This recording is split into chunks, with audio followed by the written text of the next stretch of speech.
Welcome to our YouTube channel. اگر آپ نے ہمارا چینل سبسکرائب نہیں کیا تو جلدی سے سبسکرائب کر لیں۔ تو چلیے شروع کرتے ہیں آج کی ہارر سٹوری۔ دوستو، یہ کہانی ہمیں ردا نے لاہور سے بھیجی ہے۔ چلیے انہی کی زبانی سنتے ہیں۔ یہ ان دنوں کی بات ہے جب میں میٹرک کے امتحانات سے فارغ ہوئی تھی اور گھر کے کام کاج کرتی تھی۔ ان دنوں میرے پاس سمارٹ فون نہیں تھا، نہ ہی اس کی اجازت تھی۔ مجھے تو میرے پاس فارغ وقت میں ایک ہی کام ہوتا تھا، وہ تھا ڈائجسٹ پڑھنا، کیونکہ میں نے پنجم کلاس سے ڈائجسٹ پڑھنا شروع کر دیا تھا۔ سب سے پہلے تو میری خالہ پڑھتی تھی، پھر میری آپی، تو مجھے بھی اس کا چسکا پڑ گیا۔ میرے پاپا کو ڈائجسٹ پڑھنے پسند نہیں تھے، انہوں نے میرے نہ جانے کتنے ڈائجسٹ پھاڑے اور جلائے تھے۔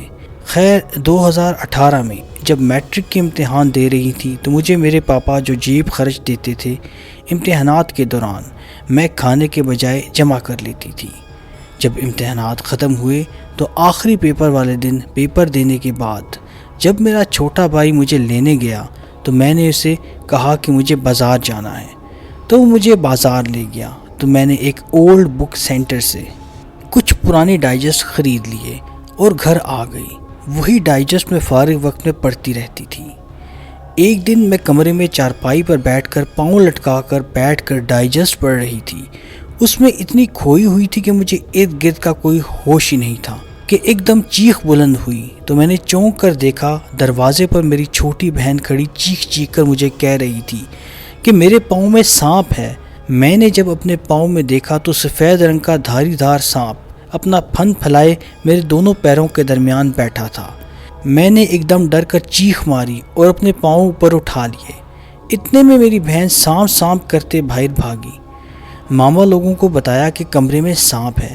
جب بھائی ڈنڈا لے کر آیا تو سانپ کمرے سے نکل کر باہر جا رہا تھا۔ بھائی پیچھے بھاگا لیکن سانپ دیکھتے ہی دیکھتے غائب ہو گیا۔ لیکن میں بہت ڈر گئی تھی، میں چارپائی پر ہی بیٹھی رہی۔ بھائی نے مجھے حوصلہ دیا اور میری حالت کچھ بہتر ہوئی۔ ہم سمجھے یہ محض اتفاق ہے، اب سانپ نہیں آئے گا، لیکن یہ غلط فہمی تھی، کیونکہ سانپ نے معمول بنا لیا تھا۔ جب بھی میں پاؤں نیچے کر کے بیٹھتی تھی، سانپ کہیں نہ کہیں سے نکل کر آ جاتا اور میرے پاؤں کے پاس آ کر بیٹھ جاتا تھا۔ لیکن اگلی رات ایک ایسا واقعہ رونما ہوا جس نے ہمارے پورے گھر کو ہلا کر رکھ دیا۔ گرمیوں کے دن تھے، ہم سب رات کو کھا پی کر سوئے ہوئے تھے۔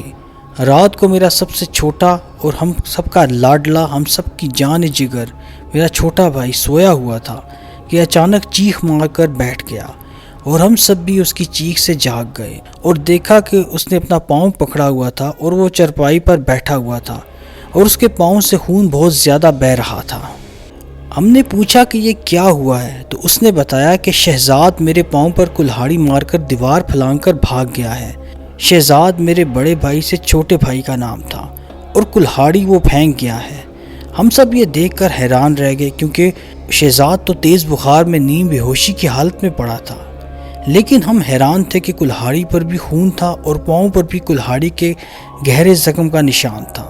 میرے چھوٹے بھائی علی نے کہا کہ مجھے شہزاد نے کلہاڑی ماری ہے اور وہ دیوار پھلانگ کر بھاگ گیا ہے، لیکن شہزاد تو بخار میں تپ رہا تھا۔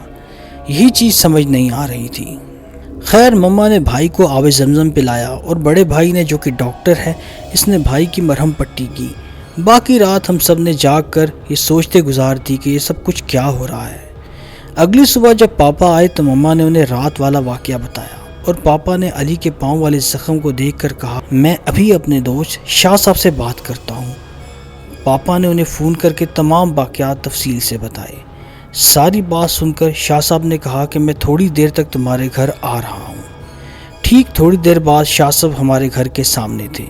پاپا نے ہم بہنوں سے کہا کہ تم کمرے میں چلی جاؤ، شاہ صاحب نے اندر آنا ہے۔ ہم لوگ ایک کمرے میں چلے گئے تو وہ اندر آ گئے۔ شاہ صاحب نے پورے گھر کو اچھے سے دیکھا اور کہا کہ مجھے تمہارے گھر میں جن بھوت نظر آ رہی ہے جو تمہیں اور تمہارے بچوں کو نقصان بھی پہنچا سکتی ہے۔ پھر انہوں نے اپنی جیب سے پانی کی بوتل اور تعویذ نکال کر دیا اور کہا، اس پانی کو کسی بڑے برتن میں پانی ڈال کر ملاؤ اور خود بھی پیو، بچوں کو بھی پلاؤ، اور گھر کے چاروں کونوں میں چھڑک دو، اور یہ تعویذ گھر کے کسی پاک صاف حصے میں کیل سے لٹکا دو، اللہ تعالیٰ کے کرم سے یہ سب بھاگ جائیں گے۔ ہم لوگوں نے ایسا ہی کیا اور ہمارے گھر میں کبھی دوبارہ ایسا کوئی واقعہ پیش نہیں آیا۔ تو دوستو، یہ ڈراؤنی کہانی رضا نے ہمیں لاہور سے بھیجی تھی۔ امید ہے کہ آپ لوگوں کو پسند آئی ہوگی۔ دوستو، اگر آپ لوگوں کے ساتھ بھی کوئی ڈراؤنا واقعہ یا قصہ پیش آیا ہے تو ہمارے ساتھ شیئر کریں، ہم آپ کے واقعے کو اپنی ویڈیو کا حصہ بنائیں گے۔ اور اگر آپ نے ہمارے چینل کو سبسکرائب نہیں کیا تو ہمارے چینل کو سبسکرائب کر لیں اور ہماری ویڈیوز کو اپنے دوستوں میں شیئر کریں۔